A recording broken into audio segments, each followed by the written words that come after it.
Olá, gente querida! Hoje é dia 31 de agosto. Estamos concluindo mais um mês, refletindo a cada dia a santa palavra de Deus do Evangelho que a liturgia da Igreja Católica nos oferece.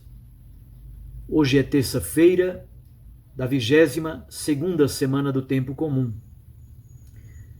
E o texto do Santo Evangelho é de Lucas 4, de 31 a 37. Naquele tempo, Jesus desceu a Cafarnaum, cidade da Galileia, e aí ensinava-os aos sábados. As pessoas ficavam admiradas com o seu ensinamento, porque Jesus falava com autoridade. Na sinagoga, havia um homem possuído pelo espírito de um demônio impuro, que gritou em alta voz: O que queres de nós, Jesus Nazareno? Viestes para nos destruir? Eu sei quem tu és. Tu és o Santo de Deus. Jesus o ameaçou, dizendo: Cala-te e sai dele. Então o demônio lançou o homem no chão, saiu dele e não lhe fez mal algum.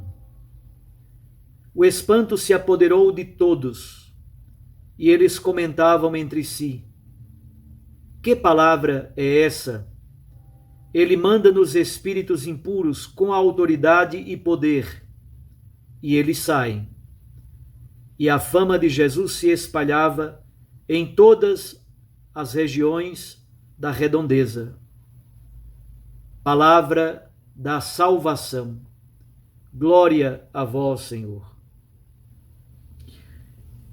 Minhas irmãs e meus irmãos, muito provavelmente, neste momento que já é o início do seu ministério público, Jesus já morava em Cafarnaum. Aliás, é certeza. Num determinado momento em que não se sabe bem quando, Jesus deixou Nazaré, a aldeia que está mais ou menos a 45 quilômetros de Cafarnaum. Galileia está nas Nazaré está nas montanhas da Galileia, enquanto Cafarnaum está na beira do lago de Genezaré, conhecido também como Lago de Tiberíades, Lago de Quinerete, ou Mar da Galileia. São vários nomes para a mesma região. Praticamente Jesus desenvolveu todo o seu ministério público aí, em torno das cidades, das regiões do Mar da Galileia. Do outro lado está a Decápole. Um pouco ao norte está a região de Cesareia de Filipe. E do lado ocidental do lago, nós temos Cafarnaum, Corazim, a região de Magdala, a região de Genezaré. São regiões muito conhecidas nossas, porque aí Jesus desenvolveu todo o seu ministério. O Monte das Bem-aventuranças, tudo está aí em torno do mar. Pois bem, Jesus retorna a Cafarnaum e lá, no dia do sábado, ele ensina na sinagoga, provavelmente na sinagoga de Cafarnaum. As pessoas ficam admiradas com o ensinamento de Jesus. Aliás, o texto do Evangelho de hoje começa com a admiração das pessoas e o texto se conclui também com a admiração e o espanto de todos. A fama de Jesus se espalha por toda parte. Essa é uma característica nos evangelhos sinóticos, Mateus, Marcos e Lucas. É uma característica da primeira fase da Galileia. A primeira fase do exercício do ministério público de Jesus na Galileia é uma fase de curas, de exorcismos, de ensinamento às multidões, da fama de Jesus que se espalha, das multidões que acorrem de todas as partes para escutá-lo e também para receber algum tipo de cura ou de libertação de espíritos impuros. É uma fase de muito crescimento, de muita expansão do Evangelho, da fama que se espalha, das multidões que acorrem para vê-lo, para escutá-lo e para receberem dele algum dom, alguma cura, algum exorcismo. Qual é o motivo por que as multidões ficam admiradas com o ensinamento de Jesus? Porque ele as ensina como quem tem autoridade. De onde provém essa autoridade de Jesus? Provém do Pai. E se revela, sobretudo, na palavra proclamada, que vem sempre acompanhada de um milagre, de uma cura. Então, a palavra e a ação libertadora, estas duas coisas se encontram. O milagre comprova a validade e a autoridade da palavra que Jesus prega. Pois bem, o texto de hoje começa falando do ensinamento de Jesus em Cafarnaum. No versículo 33, começa então a narrativa de um exorcismo na sinagoga de Cafarnaum. Tanto para as curas nos evangelhos sinóticos, como também para os exorcismos, nós temos uma espécie de esquema fixo, ou mais ou menos fixo. Se vocês lerem todos os milagres que Jesus realiza, todas as curas e todos os exorcismos, mais ou menos encontramos o mesmo esquema. Chama-se de tópica, o esquema utilizado pela narrativa no Evangelho de Marcos, no Evangelho de Mateus e no Evangelho de Lucas. A primeira coisa, a apresentação do endemoninhado. Então veja no versículo 33. Na sinagoga havia um homem possuído pelo espírito de um demônio impuro. Aqui está a apresentação do homem. Possuído pelo espírito de um demônio impuro. Já expliquei muitas vezes aqui no nosso canal que aquilo que nós concebemos como possessão demoníaca, hoje a Igreja Católica acredita na possibilidade remota, mas na possibilidade da possessão demoníaca. É por isso que na Igreja Católica existe todo o ritual de exorcismo, quando se comprova verdadeiramente que é uma possessão demoníaca. Mas nem tudo aquilo que os antigos na Bíblia chamam de possessão demoníaca, de fato o é.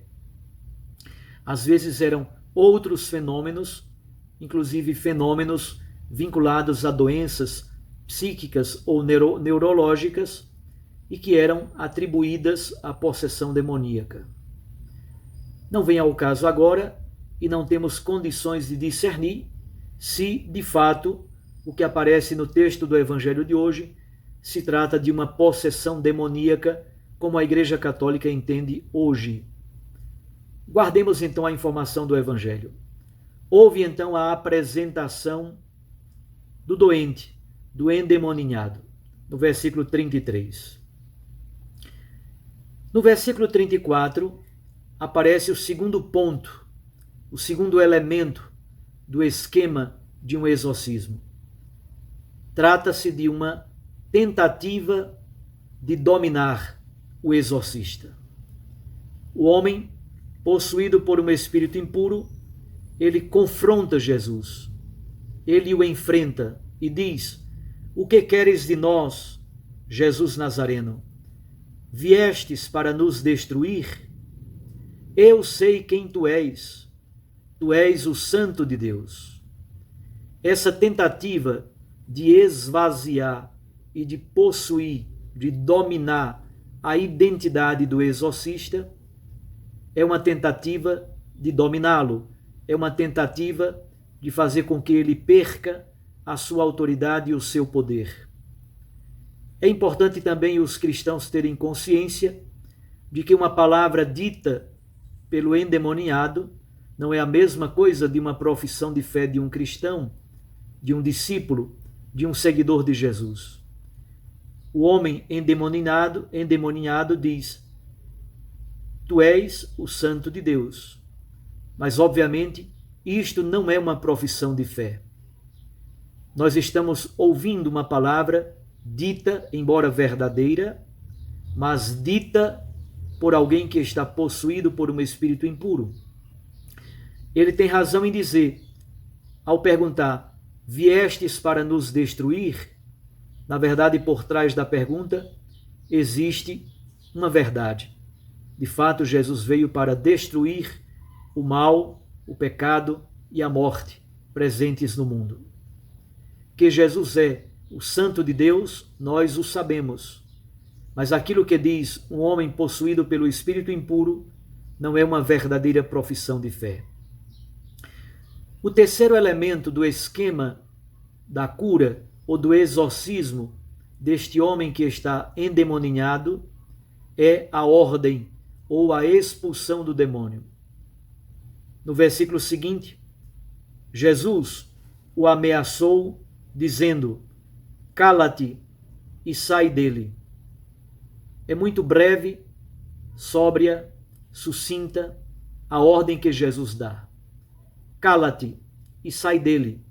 É uma forma de dizer, não há necessidade de muito palavreado. Não há necessidade de nenhum gesto ou de nenhum ritual de malabarismo. Jesus simplesmente, pelo poder da sua palavra, por sua autoridade, com uma frase simples, ele liberta o homem do poder do espírito impuro. O próximo elemento, portanto, é a comprovação da cura. No mesmo versículo 35 aparece: então o demônio lançou o homem no chão, saiu dele e não lhe fez mal algum. Aqui temos a comprovação da cura.